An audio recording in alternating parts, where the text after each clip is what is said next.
warahmatullahi wabarakatuh. Saya Najma Tuhail, kelas 4C, ingin menjelaskan tentang sejarah berdirinya Bani Abbasiyah.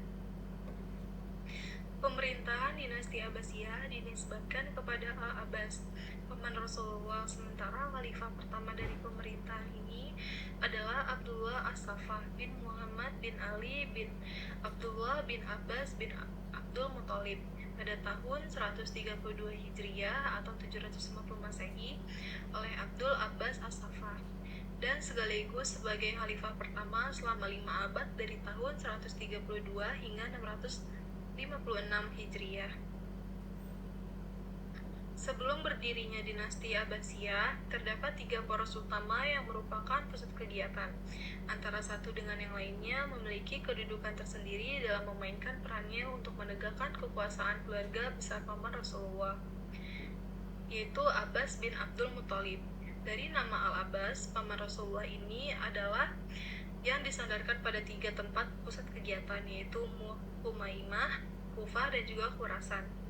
Di kota Muhaimah bermukim keluarga Abbasiyah. Salah seorang pemimpinnya bernama Al-Imam Muhammad bin Ali yang merupakan peletak dasar-dasar bagi berdirinya dinasti Abbasiyah.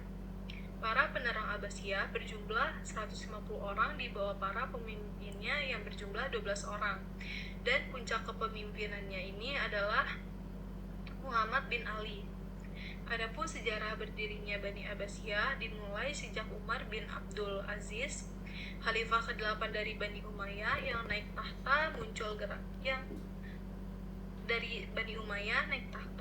gerakan oposisi yang hendak menumbangkan Bani tersebut yang dipimpin oleh Ali bin Abdullah, cucu Abbas bin Abdul Muthalib, paman Nabi dari kelompok Sunni. Kelompok Sunni ini berhasil menjalin kerjasama dengan kelompok Syiah karena mereka sama-sama keturunan Bani Hashim. Kedua kelompok di atas juga menjalin kerjasama dengan orang-orang Persia karena orang-orang Persia dianaktirikan oleh Bani Umayyah baik secara politik, ekonomi, maupun sosial.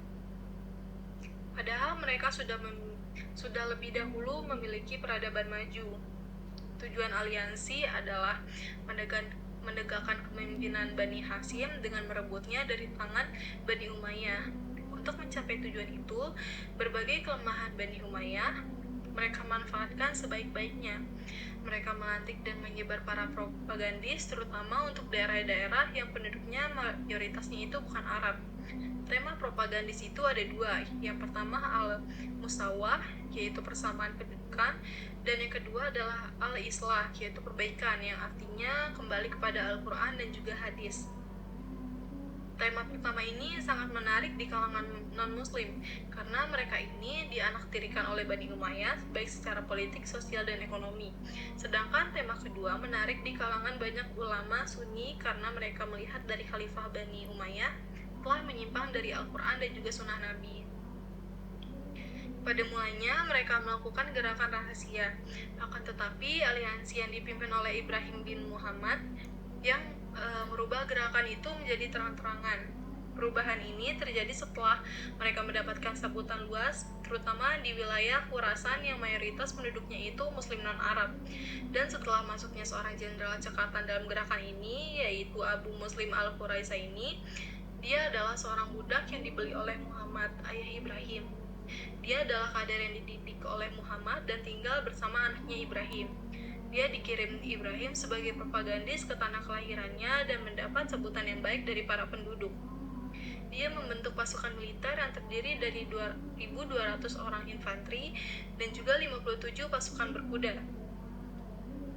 Pemimpin Daulah Umayyah berhasil menangkap Ibrahim dan mereka membunuhnya.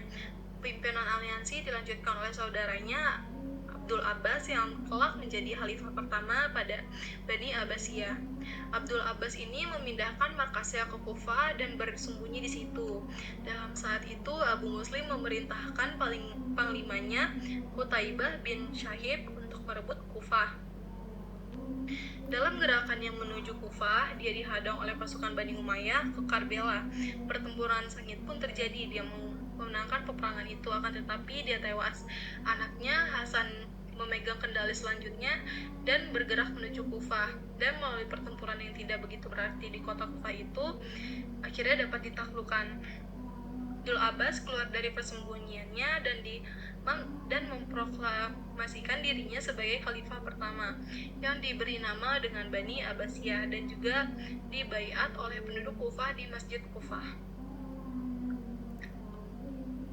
Pemerintahan Daulah Abbasiyah merupakan kelanjutan pemerintahan dari Umayyah Daulah yang telah runtuh di Damaskus. Disebut kekhalifahan Abbasiyah karena pendiri dan penguasa daulah ini adalah keturunan Abbas, paman Nabi Muhammad. Dinasti ini memerintahkan selama kurang lebih dari 5 abad, dimulai dari tahun 132 hingga 656 Hijriah atau 750 hingga 1528 Masehi. Pusat pemerintahan Bani Abbasi ini terletak di kota Baghdad. Kemajuan di bidang ekonomi tentunya berdampak pada kemakmuran rakyat secara keseluruhan. Puncak kemakmuran rakyat dialami pada masa Harun ar-Rasyid dan putranya Al-Ma'mun. Kekayaan yang melimpah ini dimanfaatkan untuk kegiatan di berbagai bidang sosial, pendidikan, budaya, ilmu pengetahuan, kesehatan, sastra, dan penyediaan fasilitas umum. Selama waktu inilah berbagai bidang mencapai puncak kemasannya. Masa pemerintahan Abu al-Abbas sangat singkat, dari 750 hingga 754 Masehi.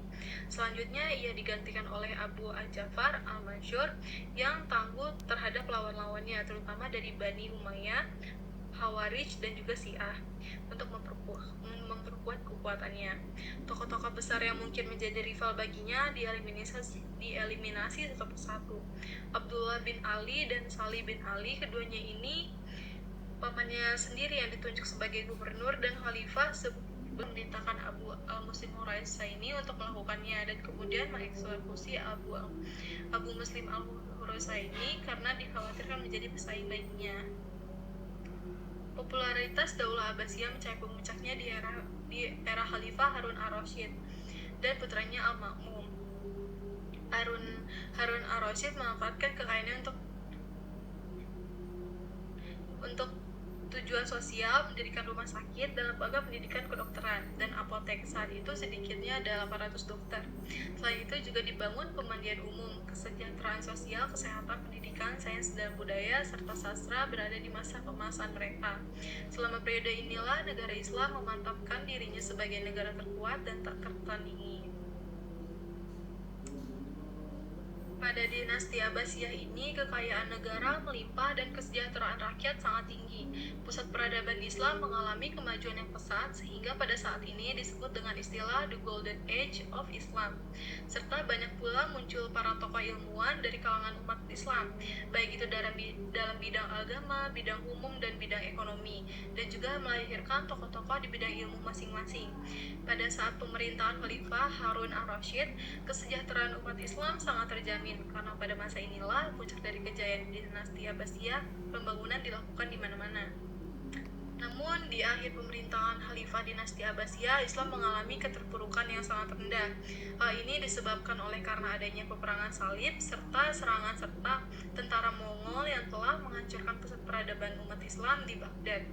Mongol membuat wilayah kekuasaan Islam menjadi lemah.